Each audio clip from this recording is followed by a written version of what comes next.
Bonjour les amis, c'est Ben de Gorg Factory. Donc aujourd'hui, voici la partie 2 du livre de la présentation du livre d'armée de la Old Dominion de Conquest. Donc là, on va parler des unités et on va bien entendu commencer par les unités légères. Donc voici la première unité, les KRS pour 160 points. Donc qui sont une unité d'infanterie de classe légère. Mouvement 6, volet 2, 1 en clash, 4 attaques, 4 points de vie, 0 en défense et 2 en esquive. Donc la bonne petite unité moyenne en termes de stats, en stats purs, mais vous allez voir qu'il ne faut pas s'arrêter là. Donc en règle spéciale, on va voir l'animat de vaisselle, barrage 3 à 12 pouces avec le surshot. Donc ça veut dire qu'elles vont faire 3 tirs à 12 pouces en ignorant les malus que peuvent apporter les décors. Elles ont la règle Devo. Devo, c'est qu'en fait elles vont être boostées plus facilement. Enfin, un prêtre qui va lancer un sort sur eux, ça va être plus facile. Elles sont prêtre 1 par stand jusqu'à un maximum de 12. C'est-à-dire que vous allez avoir 1 en niveau de prêtre pour chaque stand que vous avez dans l'unité. Clairement, vous en prenez 3, vous allez être prêtre 3. Donc effectivement, c'est des sorciers. Donc elles ont donc 2 sorts qu'elles peuvent lancer. Donc le premier, vider la volonté en français. Si le lanceur de sort obtient de 1 à 4 succès, en fait, il faut que vous fassiez de 1 à 4 succès pour résoudre votre sort. Vous allez réduire la caractéristique de défense de votre adversaire de 1. Vous pouvez le jeter à 12 pouces et c'est une harmonisation à 3 avec la mise à échelle. C'est-à-dire que pour le réussir à le lancer, il faut que vous fassiez le seuil de réussite est 3. Donc votre succès ça va être de 1 à 3. Et la mise à l'échelle, pour rappel, plus vous allez taper un régiment, cibler un régiment qui est gros en effectif, vous allez avoir des malus. Enfin, ça va augmenter le nombre de réussites nécessaires. Deuxième effet qui se coule, si jamais vous obteniez un résultat de lancement de sort de 4 succès ou plus, en plus vous allez augmenter l'aura de mort si ils sont au contact d'ennemis qui subissent l'aura de mort. Et le deuxième sort qui sera la folie, du coup fera que vous allez infliger, donc c'est une harmonisation à 2, pardon. Vous allez infliger 2 touches pour chaque succès que votre régiment va faire. L'adversaire va faire des jets de défense comme d'habitude. Par contre, vous n'allez pas utiliser la défense de votre adversaire, il va utiliser sa caractéristique de résolution en tant que défense et qui ne sera pas modifiée. C'est-à-dire que vous n'aurez pas de bonus si vous êtes nombreux, ou vous n'allez pas prendre le bonus du personnage, ou machin, enfin aucun bonus. Vous prenez la caractéristique de résolution de l'unité et vous effectuez les jets de défense dessus. Ce sort-là va être EP boosté par rapport à votre niveau de marqueur de sombre pouvoir. Donc en fonction de plus vous allez être haut et plus le sort va être fort. Donc la Memory of Hold des KRS, c'est tout simplement prêtre plus 1 par stand, jusqu'à un maximum de 12. Donc pour rappel de base, ils sont prêtre 1 par stand qui compose l'unité. Donc vous prenez l'unité de base à 3 stands, ils sont prêtre 3. Si vous faites leur mémoire des anciens en action, vous allez du coup passer prêtre 6.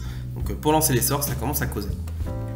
Deuxième unité légère, les Moroi, c'est le pendant corps à corps des KRS. Pour 180 points les 3, donc c'est de l'infanterie légère. Ils ont 6 en mouvement, 0 volet, 2 clash, 6 attaques, 4 points de vie, 0 en défense pardon, et 2 en esquive. Donc ouais, ils n'ont pas du tout les mêmes stats. Donc là c'est de la bonne unité de corps à corps, 6 attaques, ça va envoyer quand même beaucoup d'attaques. Ils ont une bonne défense malgré tout, qu'ils aient 0 grâce à leur esquive de 2. Donc ils vont quand même pas trop mal tanker, c'est pas si mal. Ils ont surtout un bon mouvement de 6. Donc ça va être une bonne petite unité. En règle spéciale, ils vont avoir, comme tout le monde, l'animat de vaisselle pour faire la vaisselle, l'aura de mort 2 et la fluide formation. La formation fluide, en fait, pour rappel, c'est qu'en fait, ils peuvent se reformer gratuitement une fois à chaque fois qu'ils activent. Donc ça, c'est plutôt cool. Et l'aura de mort fait que tous les ennemis au contact vont prendre des touches quand ils vont s'activer à hauteur de 2 touches par stand. Donc nos petits Moroi sont aussi des sorciers. Ils connaissent 2 sorts. Le premier, l'immolation, c'est un sort qui se balance sur eux-mêmes et avec une harmonisation à 3 et une mise à l'échelle. Ce sort va tout simplement permettre d'augmenter l'aura de mort qu'ils ont de base avec un maximum de 5 en aura de mort. Donc ça c'est des bonnes petites combos parce que vu qu'ils ont déjà aura de mort 2, vous pouvez les passer potentiellement aura de mort 5. Quand vous les activez, vous faites ça, derrière vous faites une charge, même si vous tapez pas, vous en foutez, de toute façon vous allez mettre des patates, rien qu'avec votre aura de mort. Donc il y a des petits trucs rigolos qui peuvent être faits. Second sort, la translocation, c'est un sort de téléportation, clairement, enfin grosso modo. Vous allez faire une marche supplémentaire gratuite de 8 pouces dans n'importe quel sens. Et ça c'est important de le préciser, vous pouvez faire une marche latérale ou une marche en marche arrière sans réduire de moitié votre mouvement. Et surtout, surtout vous pouvez passer à travers les unités adverses, copines ou les terrains. Clairement vous mettez en mode Casper là et vous passez à travers tout. Et donc ça donne une mobilité de fou en fait au régiment. Et vous pouvez bien entendu le faire si vous êtes déjà engagé au corps à corps. Vous pouvez pas vous remettre au combat en corps à corps de quelqu'un. Par contre vous pouvez quitter un corps à corps grâce à ce sort là. Donc ça c'est plutôt pas mal. Et en Memory of Old ils ont le Cleave 1 et le prêtre plus 1 par stand. Alors attention par contre à tout ce que j'ai dit concernant leurs sorts, ils connaissent des sorts mais ils peuvent pas les lancer sans faire la Memory of Old. A l'inverse des Keres qui ont son prêtre 1 de base par stand, les Moroi eux sont prêtre plus 1 par stand grâce à leur mémoire des anciens. De base ils ne l'ont pas, donc vous devez faire l'action mémoire des anciens pour pouvoir après lancer un sort derrière. Maintenant quand vous connaissez les mécaniques des Old Dominion, vous allez pouvoir l'avoir après automatiquement en événement de tirage. Donc, mais au tout début, au tour 1, 2 en tout cas, vous ne pourrez pas le faire. Donc clairement les Moroi, hein, c'est un bon coup hein, en points, mais vous avez vu pourquoi, hein, ils ont des bonnes stats. Donc avec la mémoire des anciens, ils passent Fendre 1, Cleave 1, 6 attaques, ils sont sorciers, quand toutes les planètes vont saigner, ils vont pouvoir se téléporter, enfin quitter les corps à corps, passer à travers les unités, enfin vous allez pouvoir faire des tricks de mouvement de fou avec eux. Donc très bonne unité corps à corps, et puis de toute façon on n'a pas trop le choix parce qu'en léger on n'est pas très garni chez les OD, mais c'est pas trop gênant parce qu'ils sont bien, donc on va les prendre quand même. Donc voici le cœur de l'armée avec la première unité médium qui va être donc les légionnaires, c'est de l'infanterie, pour 120 points les 3 stands, 130 avec l'étendard. Ils vont avoir 5 en mouvement, 0 en volée, 2 en clash, 4 attaques, 4 points de vie, 1 en défense et 1 en évasion. Donc c'est pas de la stat énorme. Maintenant vous allez voir, ils ont pas mal de petites règles. Et via la mémoire des anciens, les tiers qui vont s'augmenter, tout ça, il y a possibilité de faire quand même des petits trucs sympathiques avec une unité de prime abord qui est pas oufissime. Donc en règle spéciale, à l'habitude, le vaisselle animé. Ils vont avoir bien entendu le bouclier et le support 2. Bien sûr, ils ont le terrifiant 1 grâce à l'animé de vaisselle. Et ils ont également la relance de charge si vous leur payez l'étendard pour 10 points. Donc on a quand même une unité qui est atteint 1 en défense de base, qui va passer à 2 grâce au bouclier, et à support 2, donc quand ils sont nombreux, vous allez avoir des rangs supplémentaires, enfin des attaques supplémentaires qui vont tomber grâce au support. Donc ça commence à envoyer la sauce. Après ils ont que 2 en clash, hein, ils n'ont pas non plus de fendre, rien, donc c'est pas, on va jouer plus sur la quantité, sur la résistance, vous allez voir. Donc en mémoire des anciens, ils ont la règle phalange. La phalange, qu'est-ce que la phalange? À part les doigts, bien entendu. La phalange a une fort lointain, ça leur permet d'avoir une défense de plus 1. Ça va augmenter tout simplement la défense de 1 contre tout ce qui provient de l'arc avant de front. Donc l'arc avant, oui, de front. Pareil. Donc en gros, comme si vous aviez un deuxième bouclier. Sauf que c'est plus 1. Et pour rappel, ils ont 1 en défense de base, le bouclier, donc ils passent à 2. Ils font la phalange, ils passent à 3. Ce qui fait qu'on arrive quand même sur des mecs qui, de base, de prime abord, avaient des stats un peu moisies avec juste 1 en défense. En fait, ils ont 3 en défense réellement. Quand on va vouloir avoir besoin de tanker avec eux, pour une unité qui coûte pour rappel que 120 points de base. Donc on est quand même sur des unités vraiment rentables en termes de points, et c'est l'unité qui va être sacrifiable du coup pour augmenter votre pile de sombre pouvoir, et ça c'est plutôt intéressant. Et ce qui ne gâche rien, c'est du médium, donc vous pouvez prendre les objets avec. Et pour finir avec nos amis les légionnaires, du coup ils ont accès à différentes figurines de commandement. Donc la première chose, c'est la figurine de commandement standard, donc le porte-étendard dont j'ai parlé dès le départ. Maintenant ils en ont un autre, c'est l'icône, le porteur d'icône. Le porteur d'icône, en fait, ça va vous permettre tout simplement que quand lui va mourir, il va vous ramener 2 tokens de sombre pouvoir au lieu d'un seul. Donc c'est clairement, c'est quand vous le mettez en mode sacrifiable, vous prenez 3 socles, 300 ans de légionnaires, vous mettez plutôt un icône, un porteur d'icône plutôt qu'un étendard. Ça va permettre d'augmenter encore votre pile de sombre pouvoir plus rapidement.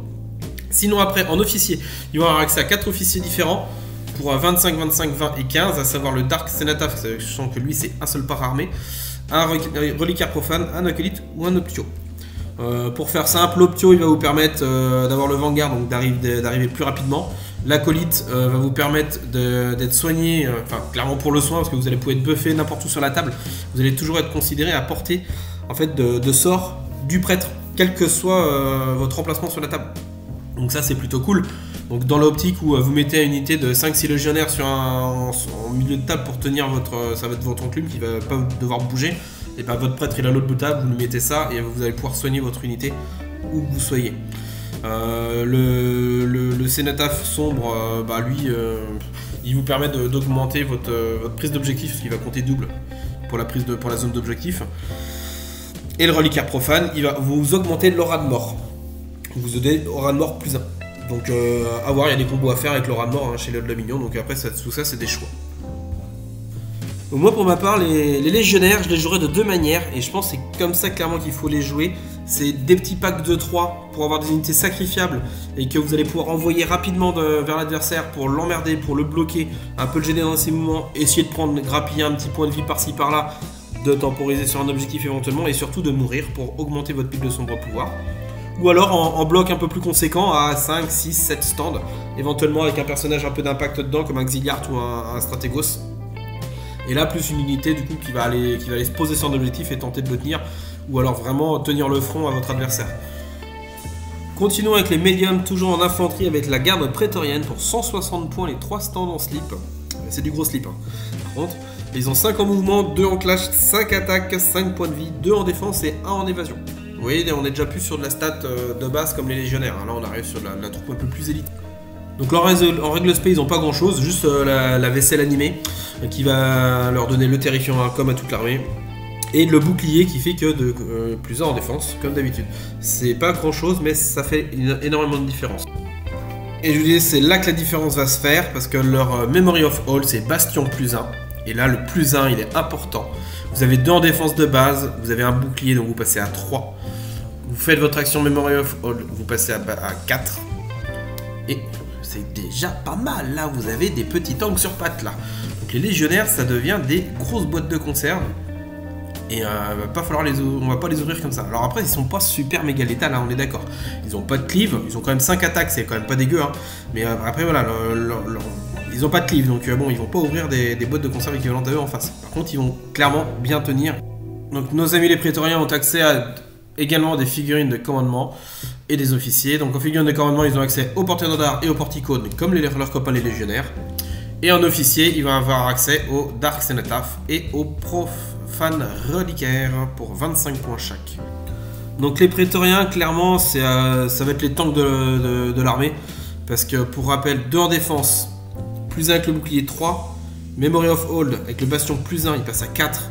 Et quand l'armée va augmenter dans ses tiers, au niveau du sombre pouvoir, vous allez pouvoir avoir la Memory of Hold aussi en action et re-avoir le bastion plus 1. C'est pour ça que je disais au début, bastion plus 1 c'est vachement important parce que vous pouvez avoir en fait au final un plus 2 en défense. Ils ont 2 de base, 3 avec le bouclier, plus 2 avec le bastion, qui peuvent voter à 5 en défense. De la grosse boîte de conserve. Passons à de la cavalerie, toujours en médium. Par contre là c'est du canasson. Donc 200 points les 3 stands. Ça commence à causer, hein. C'est pas du canasson de chez Wish, hein, comme disaient les gamins. C'est du bon canasson.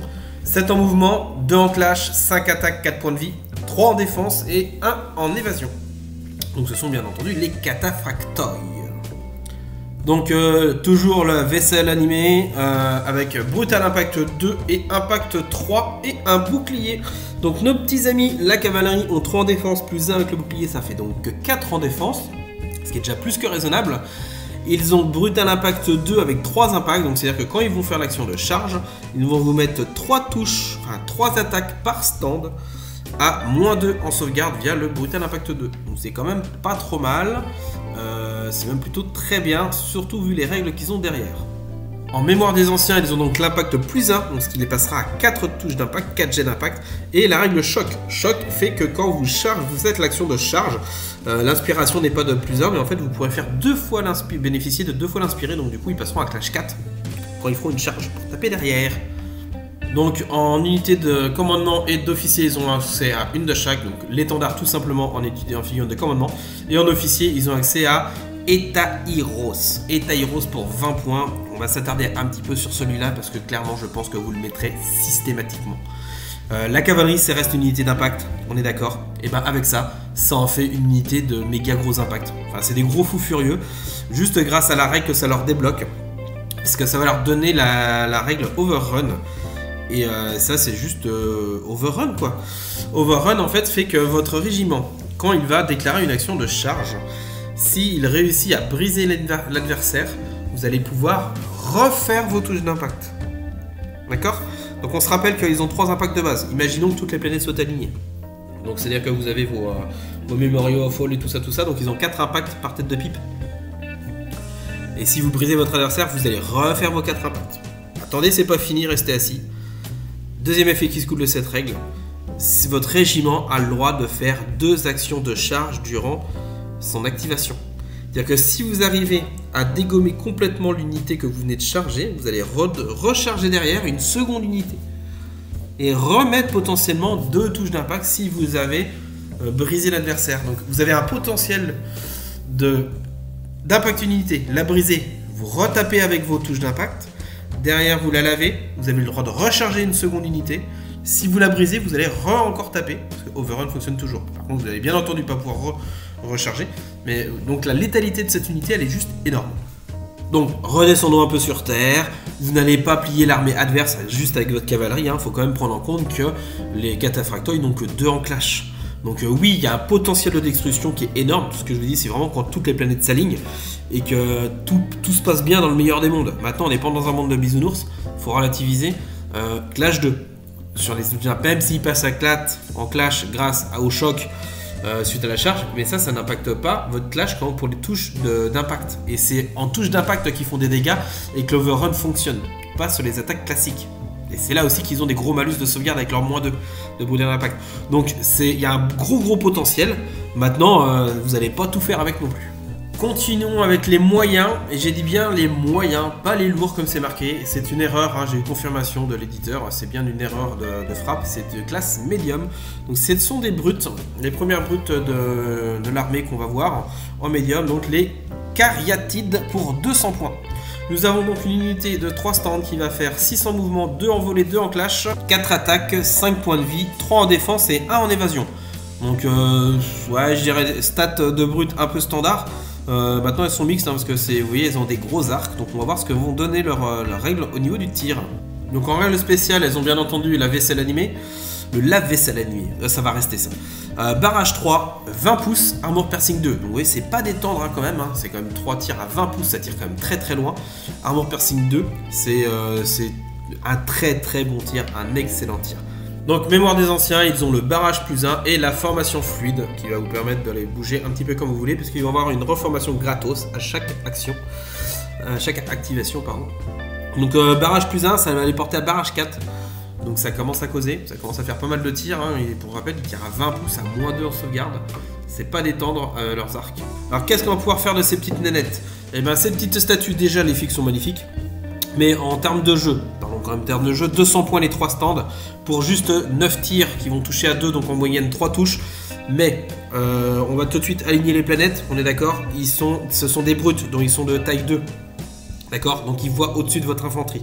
Donc moi l'objectif, c'est vous prenez 3 stands, vous les mettez derrière votre bloc de prétoriens ou de légionnaires qui va être pour tenir un objectif. Pour rappel, votre prétorien et vos légionnaires n'ont pas une létalité de fou. D'accord? Par contre, ils ont un gros tanking, surtout les prétoriens. Donc vous mettez votre bloc de prétoriens devant, il va bloquer votre adversaire, et derrière vous mettez vos cariatides qui elles vont se mater au tir. Et là ça rigole pas parce que quand vous allez faire la Memory of Fall que vous aurez via vos tirs qui vont augmenter en événement de tirage. Donc vous allez avoir l'événement de tirage Memory of All. Après derrière vous faites l'action, donc vous aurez +2 à vos tirs, ce qui fait que vos figurines elles passent à 5 en tir. Donc là c'est plus 9 tirs que vous faites, c'est 15 tirs. Vous avez quasiment doublé la létalité de votre régiment. Ils ont armure piercing 2. Donc non, c'est clairement pour moi une très bonne unité qui a été vachement décriée en fait à sa sortie en comparaison de son pendant de corps à corps. Maintenant c'est un optique de jeu, ça va pas du tout être la même utilité. Relativisons, elles ont quand même 4 attaques à clash 2, donc si on vient les chercher au corps à corps, elles vont pouvoir se défendre un peu quand même, un minimum. Clairement elles vont pas envoyer la sauce au corps à corps comme leurs copines avec leur massue. Mais c'est pas ce qu'on leur demande. Normalement celles-là vous les faites pas prendre au corps à corps parce qu'elles restent derrière votre armée. Si on vous les prend au corps à corps, c'est que ça sent pas bon du tout pour vous. Moi je les joue comme ça. Clairement c'est une unité de 3 voire peut-être 4 derrière une unité. Et on asmat, elle tire à 20 pouces quand même. Donc quand vous allez tirer à courte portée, donc à 10 pouces, vous allez tirer 6 pouces. Et je l'ai oublié ce petit ajout de règle. Quand vous êtes à portée efficace, donc à moitié portée, donc à 10 pouces, vous allez envoyer encore plus un tir. Donc là c'est 6 tirs par figurine. Donc quand je vous dis, votre létalité va être littéralement doublée, elle est complètement doublée quand toutes les planètes s'alignent. Ça faut bien le prendre en compte. Nous allons finir avec les unités lourdes maintenant. Donc là commençons par les bonnes golems de type brut. Donc c'est du lourd, 210 points les 3 stands de brut. Ils ont 600 mouvements, 0 en volée, 2 en clash, 4 attaques, 6 points de vie, 3 en défense. Donc on a quand même du bon stand de brut, 600 mouvements, c'est quand même correct.